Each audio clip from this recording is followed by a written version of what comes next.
ओम शांति। आज अव्यक्त बाप दादा के महावाक्य सुनेंगे। 30/10/2022 के रिवाइज मुरली है 21/11/92। सार में बाबा ने कहा, कर्मों की गुह्य गति के ज्ञाता बनो। आज सर्व खजानों के देने वाले बाप सर्व बच्चों के जमा का खाता देख रहे थे। खजाने तो सर्व बच्चों को अखूट मिले हैं और सर्व को एक जैसा एक द्वारा सर्व खजाने मिले हैं। एक खजाना नहीं लेकिन अनेक खजाने प्राप्त हुए। फिर भी जमा का खाता हर एक का अलग अलग है। कोई ने सर्व खजाने अच्छी रीति जमा किए हैं और कईयों ने यथाशक्ति जमा किया है, और जितना जमा किया है उतना ही चलन और चेहरे में वह रूहानी नशा दिखाई देता है। जमा करने का रूहानी फकुर अनुभव होता है। रूहानी फकुर की निशानी है कि जितना फकुर है उतना बेफिक्र बादशाह की झलक उनके हर कर्म में दिखाई देती है, क्योंकि जहाँ रूहानी फकुर है वहाँ कोई फिक्र नहीं रह सकता। यह फकुर और फिक्र दोनों एक समय एक साथ नहीं रह सकते, जैसे रोशनी और अंधकार साथ नहीं रह सकते। बेफिक्र बादशाह की विशेषता वह सदा प्रश्न चित्त के बजाय प्रसन्न चित्त रहते हैं। हर कर्म में स्वयं के संबंध में व सर्व के संबंध में व प्रकृति के संबंध में किसी भी समय किसी बात में संकल्प मात्र भी क्वेश्चन मार्क नहीं होगा कि ये ऐसा क्यों व ये क्या हो रहा है, ऐसा भी होता है क्या। प्रसन्नचित आत्मा के संकल्प में हर कर्म को करते देखते सुनते सोचते यही रहता है कि जो हो रहा है वह मेरे लिए अच्छा है और सदा अच्छा ही होना है। प्रश्नचित आत्मा क्या क्यों ऐसा वैसा इस उलझन में स्वयं को बेफिक्र से फिक्र में ले आती है, और बेफिक्र आत्मा बुराई को भी अच्छाई में परिवर्तन कर लेती है, इसलिए वह सदा प्रसन्न रहते। आजकल के साइंस के साधन से भी जो वेस्ट खराब माल होता है उसको परिवर्तन कर अच्छी चीज बना देते हैं। तो प्रसन्नचित आत्मा साइलेंस की शक्ति से चाहे बात बुरी हो, संबंध बुरे अनुभव होते हो, लेकिन वह बुराई को अच्छाई में परिवर्तन कर स्वयं में भी धारणा करेगी और दूसरों को भी अपनी शुभ भावना के श्रेष्ठ संकल्प से बुराई को बदल अच्छाई धारण करने की शक्ति देगी। कई बच्चे सोचते हैं, कहते हैं कि जब है ही बुरी व गलत बात तो गलत को तो गलत ही कहना पड़ेगा ना, व गलत को गलत तो समझना ही पड़ेगा ना। लेकिन गलत को गलत समझना, यह समझने के हिसाब से समझा, वह राइट और रॉन्ग समझना और जानना अलग बात है। लेकिन नॉलेजफुल रूप से जानने वाले समझने के बाद स्वयं में किसी भी आत्मा की बुराई को बुराई के रूप में अपनी बुद्धि में धारण नहीं करेंगे। तो समझना अलग चीज है, समझने तक राइट है, लेकिन स्वयं में व अपने चित्त पर अपनी बुद्धि में अपनी वृत्ति में अपनी वाणी में दूसरे की बुराई को बुराई के रूप में धारण करना समाना नहीं। तो समझना और धारण करना इसमें अंतर है। अपने को बचाने के लिए कह देते हैं कि ये है ही रॉन्ग, रॉन्ग को तो रॉन्ग कहना पड़ेगा ना। लेकिन समझदार का काम क्या होता है? समझदार अगर समझता है कि ये बुरी चीज है तो क्या बुरी समझते हुए अपने पास जमा करेगा? अपने पास अच्छी रीति संभाल कर रखेगा, छोड़ देगा ना? या जमा करना ही समझदारी है? ये समझदारी है क्या? और सोचो, अगर बुरी बात व बुरी चलन को स्वयं में धारण कर लिया तो क्या आपकी बुद्धि, वृत्ति, वाणी सदा संपूर्ण स्वच्छ मानी जाएगी? अगर जरा भी कोई डिफेक्ट व दाग रह जाता, किचड़ा रह जाता, तो डिफेक्ट वाला कभी परफेक्ट नहीं कहला सकता, प्रसन्न चित्त नहीं रह सकता। अगर कोई की बुराई चित्त पर है तो उसका चित्त सदा प्रसन्न चित्त नहीं रह सकता। और चित्त पर धारण की हुई बातें वाणी में जरूर आएगी, चाहे एक के आगे वर्णन करे, चाहे अनेक के आगे वर्णन करे। लेकिन कर्मों की गति का गुह्य रहस्य सदा सामने रखो। अगर किसी की भी बुराई व गलत बात चित्त पर रखने के साथ वर्णन करते हो तो यह व्यर्थ वर्णन ऐसा ही है जैसे कोई गुंबज में आवाज करता है तो वह अपना ही आवाज और ही बड़े रूप में बदल अपने पास ही आता है।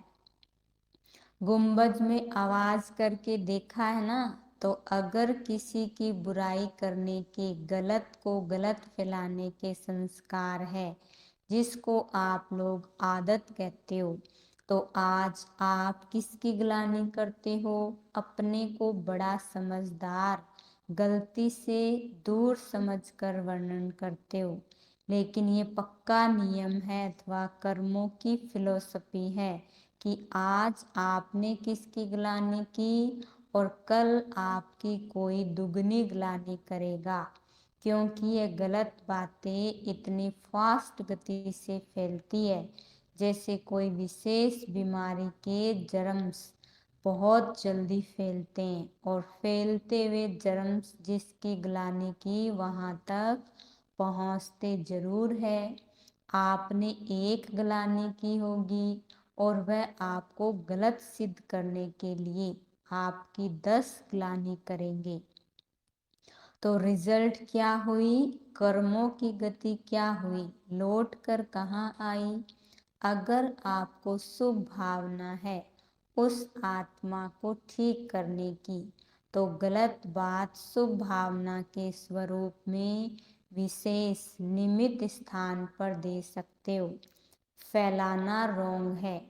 कई कहते हैं हमने किसको कहा नहीं, लेकिन वो कह रहे थे तो मैंने भी हाँ में हाँ कर दिया, बोला नहीं। आपके भक्ति मार्ग के शास्त्रों में भी वर्णन है कि बुरा काम किया नहीं लेकिन देखा भी, साथ भी दिया तो वह पाप है। हाँ में हाँ मिलाना यह भी कर्मों की गति के प्रमाण, पाप के भागी बनना है।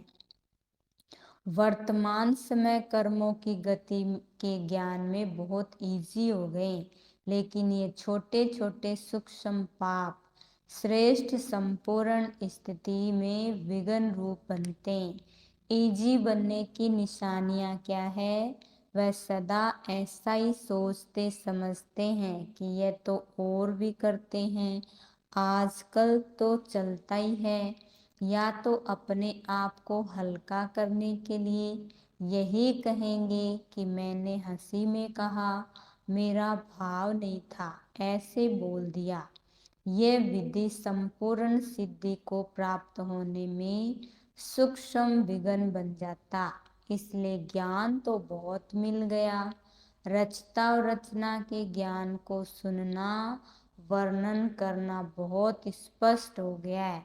लेकिन कर्मों की गुह्य गति का ज्ञान बुद्धि में सदा स्पष्ट नहीं रहता। इसलिए इजी हो जाते हैं। कई बच्चों की अपने प्रति भी कंप्लेन होती है कि जैसे बाबा कहते, बाप बच्चों में श्रेष्ठ आशाएं रखते हैं, जो चाहते जितना चाहते हैं उतना नहीं है। इसका कारण क्या है? ये अति सूक्ष्म व्यर्थ कर्म बुद्धि को, मन को ऊंचा अनुभव करने नहीं देते। योग लगाने बैठते लेकिन काफी समय युद्ध में चला जाता है। व्यर्थ को मिटाए समर्थ बनने में समय चला जाता है। इसलिए क्या करना चाहिए? जितना ऊंचा बनते हैं तो ऊंचाई में अटेंशन भी ऊंचा रखना पड़ता है।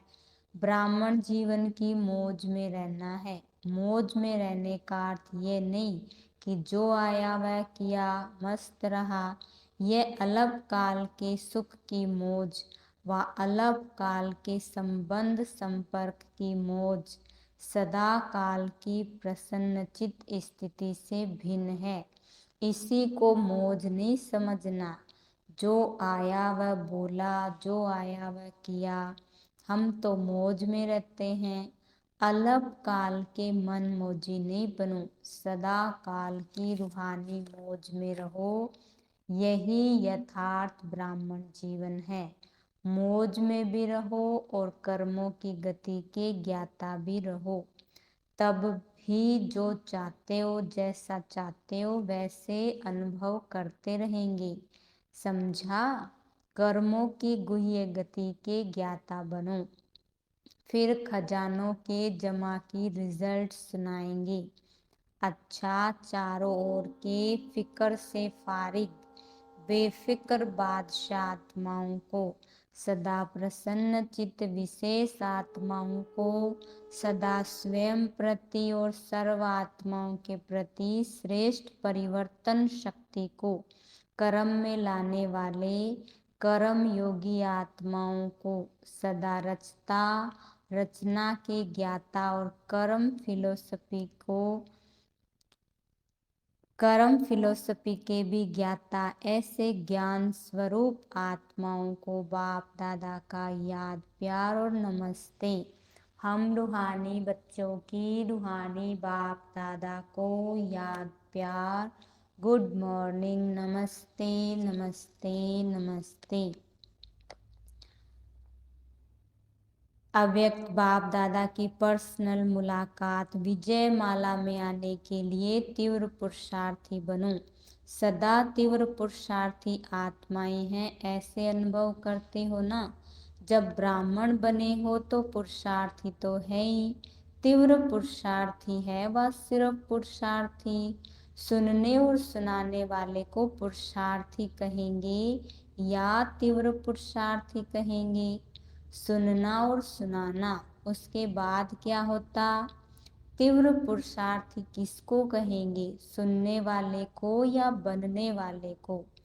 जो माला का 16,108वां नंबर है वह भी सुनता और सुनाता तो है ही, नहीं तो माला में कैसे आएगा? लेकिन 108 की माला में कौन आएंगे? 108 की माला का नाम है विजय माला। 16,000 वाली माला का नाम विजय माला नहीं है। तो सुनना और सुनाना ये तो मेजॉरिटी करते हैं, लेकिन सुना और बना इसको कहा जाता है तीव्र पुरुषार्थी। तीव्र पुरुषार्थी 108 है और पुरुषार्थी 16,108 है।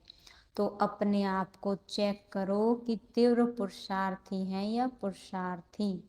जो है जैसा है वह मेजॉरिटी अपने आप को जान सकते हैं। कोई थोड़े ऐसे हैं जो अपने को ही नहीं जानते, रॉन्ग को राइट समझकर भी चलते जाते हैं। मेजॉरिटी अपने मन में अपने आप को सत्य जानते हैं कि मैं कौन हूँ। इसलिए सदा अपने को देखो, दूसरे को नहीं। अपने पुरुषार्थ को चेक करो और तीव्र पुरुषार्थ में चेंज करो, नहीं तो फाइनल समय आने पर चेंज नहीं कर सकेंगे। उस समय पढ़ाई का समय समाप्त होने पर इम्तिहान के समय पढ़ाई का चांस नहीं मिलता।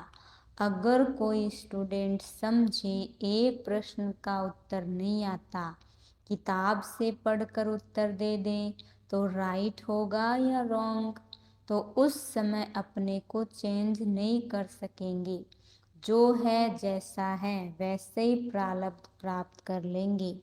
लेकिन अभी चांस है, अभी टू लेट का बोर्ड नहीं लगा है, लेट है, वैसे ही प्रारब्ध प्राप्त कर लेंगे। तो बाबा कहते हैं लेट हो गए लेकिन टू लेट नहीं, इसलिए फिर भी मार्जिन है। कई स्टूडेंट 6 मास में भी पास विद ऑनर हो जाते अगर सही पुरुषार्थ करते तो। लेकिन समय समाप्त होने के बाद कुछ नहीं कर सकते। बाप भी रहम करना चाहे तो भी नहीं कर सकते। चलो ये अच्छा है, इसको मार्क्स दे दो, ये बाप कर सकता है क्या? इसलिए अभी से चेक करो, चेंज करो, अलबेलापन छोड़ दो। ठीक है, चल रहे हैं, पहुंच जाएंगे, ये अलबेलापन है। अलबेलेपन को इस समय तो मौज लगती है। जो अलबेला होता है उसे कोई फिक्र नहीं होता, वह आराम कोई सब कुछ समझता है। तो अलबेलापन नहीं रखना, सदा अलर्ट। पांडव सेना हो ना, सेना अलबेली रहती है या अलर्ट रहती? सेना माना अलर्ट, सावधान, खबरदार रहने वाले। अलबेला रहने वाले को सेना का सैनिक नहीं कहा जाएगा। तो अलबेलापन नहीं, अटेंशन। लेकिन अटेंशन भी नेचुरल विधि बन जाए। कई अटेंशन का भी टेंशन रखते हैं। टेंशन की लाइफ सदा तो नहीं चल सकती, टेंशन की लाइफ थोड़ा समय चलेगी, नेचुरल नहीं चलेगी। तो अटेंशन रखना है लेकिन नेचुरल अटेंशन आदत बन जाए।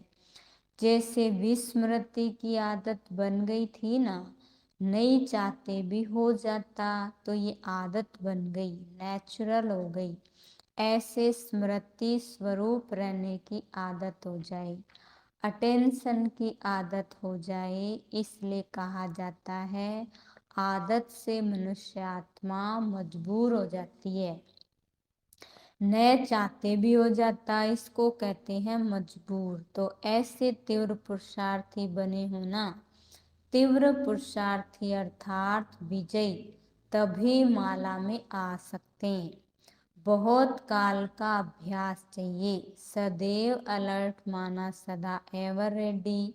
आपको क्या निश्चय है, विनाश के समय तक रहेंगे या पहले भी जा सकते हैं? पहले भी जा सकते हैं ना, इसलिए एवर रेडी। विनाश आपका इंतजार करे, आप विनाश का इंतजार नहीं करो। वह रचना है, आप रचता हो। तो सदा एवर रेडी। क्या समझा? अटेंशन रखना, जो भी कमी महसूस हो उसे बहुत जल्दी से जल्दी समाप्त करो। संपन्न बनना अर्थात कमजोरी को खत्म करना। ऐसे नहीं यहाँ आए तो यहाँ के, वहाँ गए तो वहाँ के, सभी तीव्र पुरुषार्थी बनकर जाना। अच्छा, आज का प्यारे बाबा का वरदान है, विश्व से अंधकार को मिटाकर रोशनी देने वाले मास्टर ज्ञान सूर्य भव। विश्व से अंधकार को मिटाकर रोशनी देने वाले मास्टर ज्ञान सूर्य भव। मास्टर ज्ञान सूर्य वह है जो विश्व से अंधकार को मिटाकर रोशनी देने वाले हैं। वह स्वयं भी प्रकाश स्वरूप लाइट माइट रूप है और दूसरों को भी लाइट माइट देने वाले हैं। जहाँ सदा रोशनी होती वहाँ अंधकार का सवाल ही नहीं, अंधकार हो ही नहीं सकता। जो विश्व को रोशनी देने वाले हैं वह स्वयं अंधकार में नहीं रह सकते। संपूर्ण पवित्रता अर्थात रोशनी, उनके पास अंधकार अर्थात विकारों का अंश भी नहीं रह सकता। स्लोगन है आज का, स्वभाव संस्कार संबंध संपर्क में लाइट रहना ही मिलनसार बनना है। अच्छा, ओम शांति।